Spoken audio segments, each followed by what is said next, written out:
Olá pessoal, tudo bom com vocês? Eu sou o professor Renilson e hoje a gente vai dar início, a mais um módulo do nosso curso. A gente vai falar hoje sobre a criação de bancos de dados e de tabelas. Então a gente vai aprender o novo comando SQL, que é o create. Então a gente vai falar aqui, de como é que funciona esses bancos de dados, como é que funcionam essas tabelas, para que a gente possa aplicar o código e poder criar essas ferramentas. Então, vamos dar início ao nosso terceiro módulo. Lá de início, antigamente, quando a gente não tinha computadores, não tinha essas tecnologias, a gente procurava uma forma de armazenar dados, pessoal? E aí, uma forma interessante para a gente guardar tudo isso era em um armário, Tinha um armário grandão, gigante, onde a gente ia lá e adicionava inúmeras pastas nele, Essas pastas para ficar 100% organizadas, ela conteria, alguns arquivos dentro. Então, havia lá várias pastas, dentro desse armário, onde cada pasta seria uma categoria, seria guardada alguma coisa referente à empresa, ou à escola, ou o local onde eu esteja trabalhando, Dependendo aí dos dados que eu estava querendo guardar. E aí, vamos supor que, por exemplo, eu tivesse várias, inúmeras pastas para guardar aqui dentro e cada pasta tivesse um sentido, tivesse um significado. Essas pastas, então, eu vou chamar de funcionários, salas e materiais. Beleza? Então, basicamente, eu teria um armário para eu poder guardar dados e teria inúmeras pastas para que eu possa organizar esses dados. Em uma dessas pastas teria o nome funcionários, onde eu colocaria ali alguma coisa relacionada aos funcionários da minha empresa, E também relacionado ali às salas da minha empresa, ou da minha escola, da minha instituição, e também os materiais que estão contidos nela. E aí eu teria que colocar algumas informações acerca desses funcionários, dessas salas e desses materiais. Vamos pegar então um exemplo dos funcionários. Dentro dessa pasta, o que conteria nela para que eu possa guardar dados referentes ao meu funcionário? Então, se eu pegasse um arquivo ali dentro, eu encontraria mais ou menos uma tabela, onde teria essas informações. Teria informações de nome, código e cargo. Então, dentro dessa pasta teria essa tabela. E aí é exatamente essa tabela onde eu iria preencher com o nome dos meus funcionários. Vamos supor então que eu tivesse ali um funcionário que tivesse o nome de Haroldo. E aí eu escreveria o nome dele ali no campo, No campo vazio, nome, e ali escreveria o código dele e também o cargo que ele assume na minha empresa ou na minha instituição. Nesse caso, o cargo dele é professor. E aí vai depender muito das informações que você quer guardar.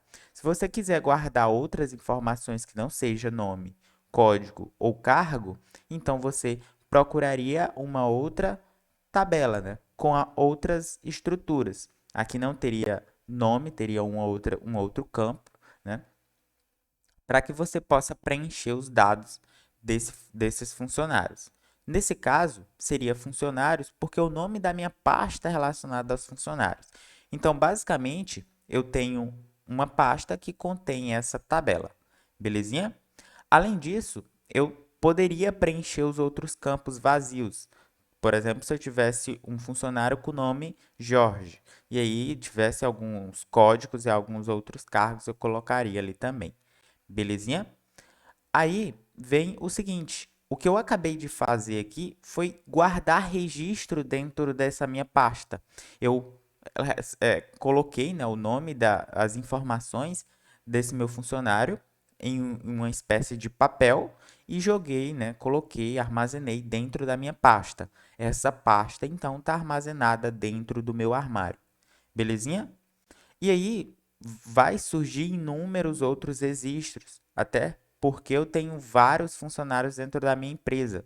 Então, nessa pasta funcionários, eu teria vários registros guardados. E aí eu conseguia, organizar muito fácil e muito simples um simples banco de dados. Belezinha?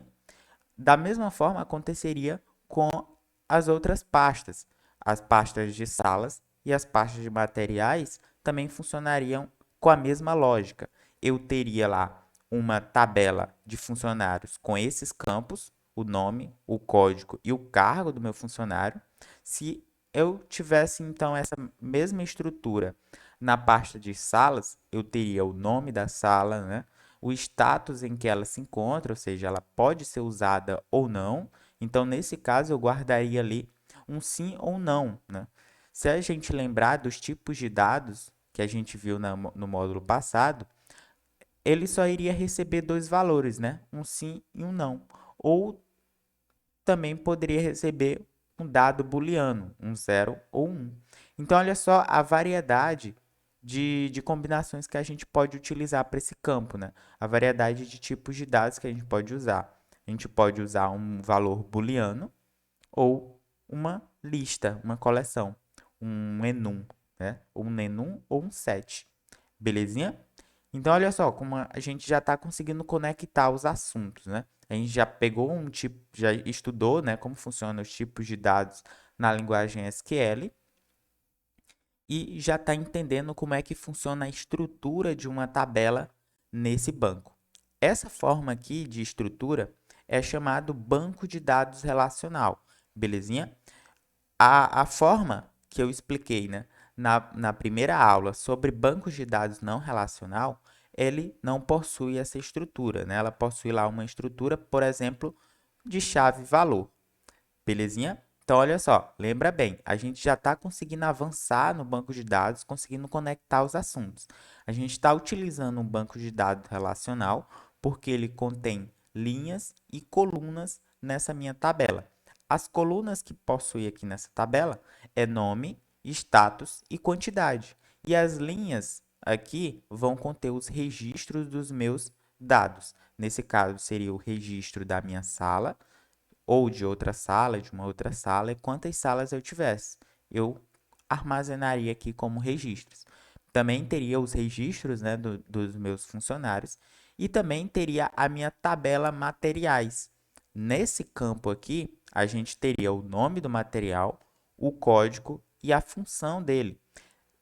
A gente pode pensar aqui como função um tipo de dado aí que fosse um texto, né? Já que eu vou colocar uma vasta variedade de caracteres. Eu teria que explicar a funcionalidade que esse material tem para que um professor possa usá-lo. Belezinha? E claro, lembrando que aqui esse campo aqui representa a quantidade de salas que eu tenho. Então, por exemplo, se eu tenho uma sala cujo nome é laboratório de informática, eu tenho que informar a quantidade de laboratórios de informática que tem na, na minha escola. Belezinha? E olha só que maravilha. Eu coloquei aqui o nome escola justamente porque agora o nosso armário, o nome dele é escola, onde vai conter várias informações relacionadas à minha escola. Vai conter os dados de funcionários, de salas, de materiais e muitos outros. Vai depender da lógica de programação que vocês têm, né? A quantidade, né? A variedade de dados que vocês querem guardar. Belezinha? Então, generalizando tudo isso aqui, a gente vai ter então um banco de dados, né, um database, cujo nome é escola. E nesse banco de dados, a gente vai ter várias tabelas, né, cujos nomes são funcionários, sala e materiais. Essas tabelas, então, vão ter campos que vão ser preenchidos com nome, código, cargo na tabela de funcionários, campos com nome, status, quantidades na tabela salas e nome, código, função na tabela materiais. Belezinha? Então, olha só como tudo está sendo conectado, né? Como tudo está sendo organizado de forma lógica para a gente poder, né, organizar o nosso banco de dados. Além disso, dentro dessas tabelas vão conter, então, os registros, né? Então, olha só que massa. A gente conseguiu estruturar todo o nosso banco de dados. A gente pensou no nome do nosso banco, no nome do nosso database, pensou nas tabelas que vão conter esse database, que são os funcionários, as salas e os materiais, e pensou também como que seria salvo os dados, né? O nome, por exemplo, seria uma string ou um varchar, não é isso? O código ali seria um número ou até mesmo uma string também. Cargo também seria uma string.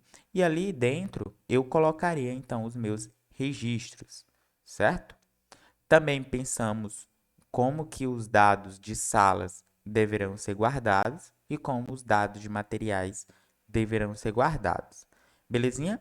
Então, bom, pessoal, a gente entendeu como é que funciona a estrutura de um banco de dados relacional, entendeu basicamente muitas coisas e o que a gente precisa fazer agora, né, é poder criar tudo isso aqui usando a linguagem SQL, fazendo essas manipulações.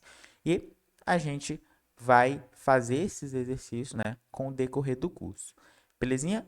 A gente fica por aqui então. Até mais, pessoal!